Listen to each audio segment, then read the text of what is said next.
What was that moment when you realized that you wanted to work on your fitness? The moment was I was back in the days.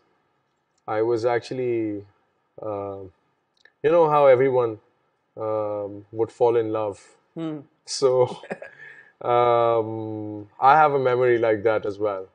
And I realized कि it was all about कि मसला सारा सिर्फ ये था कि मैं दिखता कैसा हूँ और उस बात पे वो बात जो है वो एक ड्रामे की कहानी मेरे दिमाग में आ रही है। खत्म हो गई नहीं इट्स अ फैक्ट तो फिर मैंने दुआ की अल्लाह मियाँ से मैंने बोला अल्लाह मियाँ please help me and he help me and now this is what it is तो वो उस मोहब्बत का क्या हुआ फिर? उस मोहब्बत का समझ आ गई समझ आ गई कि मोहब्बत बड़ी बेकार चीज है आई मीन इट्स नॉट बेकार it's if you are lucky तो आपको वो मोहब्बत मिल सकती है जो आपको ग्रो करे जो आपको ब्यूटिफाई करे जो आपको फ्रूट करे जो आपको सिखाए बताए लेकिन अगर वैल्यू ऐड करे मोहब्बत आपकी जिंदगी। वैल्यू ऐड करे आपको आपकी आपकी फ्यूल को आपकी फायर को फ्यूल दे बेसिकली ठीक है ना आपको एक एसेट की तरह उसको प्रोटेक्ट करे उसको ग्रो करे वो मिलना मुझे लगता है कि अगर इतनी आसान होती तो सबके पास ही मोहब्बत होती कोई लैला मजनू नहीं होते लेकिन वो बहुत रेयर है अगर तो आपको वो मिल जाएगी तो आपको नजर आना शुरू हो जाएगा उस इंसान में कि हाँ इसके पास कोई है जो इससे मोहब्बत करता है ठीक है बट या मैंने मेंटल नोट बना लिए इस बात का। आई कम बैक टू इट आप आ लेटर। सकते हैं जब आप मैं करना इस चाहें इसके ऊपर हम बात डिटेल में मैं जरूर आपसे करना चाहूंगा, बट मुझे ये बताएं फिरोज, ये मीडिया की तरफ आपका जो रुझान था या your shift from wanting to become an army officer और wanting to become an intelligence officer, how did that happen?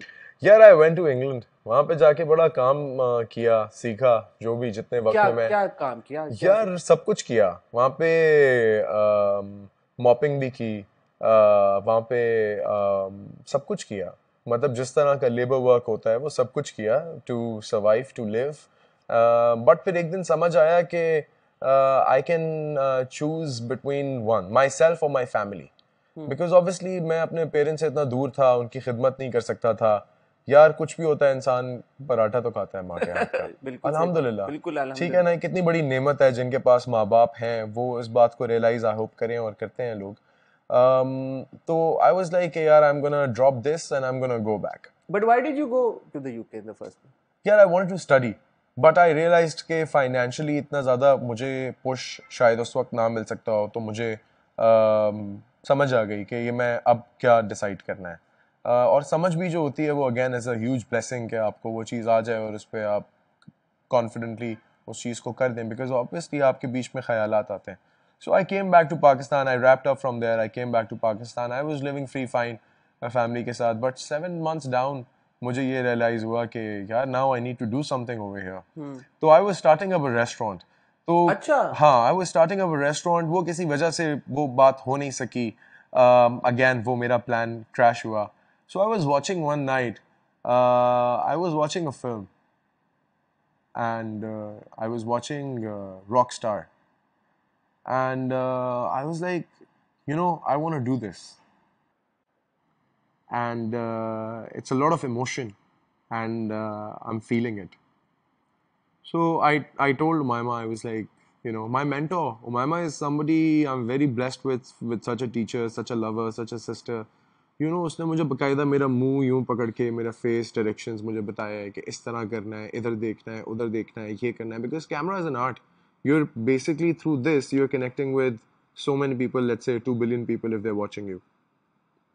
So how do you present? So that's very important to learn. So through the way, I got such mentors, such teachers, फिर directors such as Farooq Rind, such as Anjum Anjum Shahzad, Shahzad, yes. such as अच्छा ये वो directors हैं जो आपको बहुत बड़ा करते हैं मतलब फारूक रिंद और अक्सर ऐसा होता है हसन जब हम किसी के साथ मिलते हैं ना तो हमें पता नहीं होता कि उस इंसान की क्या क्या क्रेडिबिलिटी है हम समझ रहे होते हैं हम अकले कुल हैं हमें सब कुछ समझ आ रही है हमें ज़्यादा पता है हम ज़्यादा बात करें सो ये मैं भी सोचता था जब मैं इन लोगों से मिलता था कि मैं समझता था कि आई नो मोर So मैं उनको थ्रू द वे प्रॉब्लम तो कर रहा था, लेकिन उनकी जो पॉजिटिविटी थी, जो उनकी अच्छाई थी, कि वो ना मेरा शॉट देखने के बाद ना मुझे बाहर से आवाज़ लगाते थे कि तुम्हारा दुश्मन भी तुम्हारे लिए ताली बजाएगा. So when I look back, ये वो लोग हैं जिन्होंने मुझे ऐसा महसूस कराया, और मेरे बड़े हैं ये, जिन्होंने मुझे ये बात बताई, और जो बात मुझे मुझे उन्होंने होप दी, मेरा डिफ़िकल्ट होने के बावजूद मुझे एक्सेप्ट किया. ये वो सिर्फ वो कीमती लोग हैं जो मुझे अपने साथ अब केटर करना है. डिफिकल्ट होने के बावजूद एक्सेप्ट किया एज इन? यार अगेन जिस तरह आपने बोला कि आप बहुत अग्रेसिव होते थे, आई थिंक शायद होता होगा, मुझे नहीं पता, शायद वो मेरे लिए नॉर्मल होगा. But were you a trouble maker on set earlier? My trouble is that I want more work. My trouble is that I want more real. My trouble is I want to act in more detail. So that's my trouble. I've always been on time. I've worked with Mehreen Jabbar. Mehreen Jabbar is a director who doesn't take you if you're 5 minutes late. Forget, not 5 minutes, I would say 2 minutes. She's got a team that comes to you and tells you that you're 36 seconds late. And I'm like, that was the first time that it happened, but we worked through very, very well. So I've worked with such people, you know. She's my teacher. Why not? She's taught me how to be dot on time, and I've worked through that with such people. So I don't think that I could be a troublemaker other ways. You were a VJ as well. Yeah. That happened initially in your career. Yeah. So you wanted to become an actor, but you started off as a VJ. Yeah, because I was offered on TV a VJ's job first. I went to this award night अपनी उमायमा के साथ, अपनी बहन के साथ एक award night पे गया. तो वहाँ पे मुझे एक चैनल के एक CEO ने, म्यूज़िक चैनल के CEO ने मुझे देखा, और कोई ऐसी सिचुएशन हुई तो उसने ऑफ़र किया कि why doesn't he try for a VJ. तो बस वो ये बात हुई, और अगले दिन मैंने कॉल किया और उनसे मेरी बात हुई.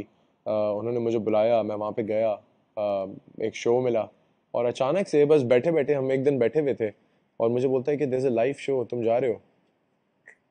And I was like what? कहता है लाइव शो है, तुम्हें जाना है? I was like yeah sure. तो बस जाके जब खड़ा हुआ और जब वो पहली दफ़ा लाइट ऑन हुई और मुझे आवाज़ आई 3, 2, 1 you're live, and I was like wow, I'm flying. तो बहुत मजा आया, बहुत एक्सपीरियंस था. In that moment, when you hear 3, 2, 1, what was going on in your head? It was just like everything's, the world's opening to me, because I'm looking right into the lens and I'm just told इधर कि जो भी बात होगी इधर होगी और तुम यहाँ से सबसे कनेक्ट कर रहे हो. So I'm just looking for the first time, आप कैमरा में देख रहे हो और आप वो रेड लाइट ऑन होने वाली है और आपको इधर देख के बात नहीं करनी, आपको इधर देख के बात करनी है. So that's a challenge. जैसे ना पिक्चर खिंचवाना मुझे लगता है सबसे डिफिकल्ट है सीधा खड़ा होना, तो उसी तरह कैमरा डायरेक्ट इंटरेक्शन जो है वो इट्स आई थिंक तो प्राइम मिनिस्टर्स कहते हैं यार, ये बहुत एक डिफिकल्ट काम है. You know why I asked this question, because I can relate to you. मुझे जब कभी कैमरे में देख के बात करनी पड़ती ना तो मुझे समझ नहीं आता कि मैं बोलूं क्या. 100%. And for a VJ it's so much more difficult because आपने पूरा शो आधा घंटा 1 घंटे का कैरी करना है डायरेक्ट कैमरे में देख के. And that's also live.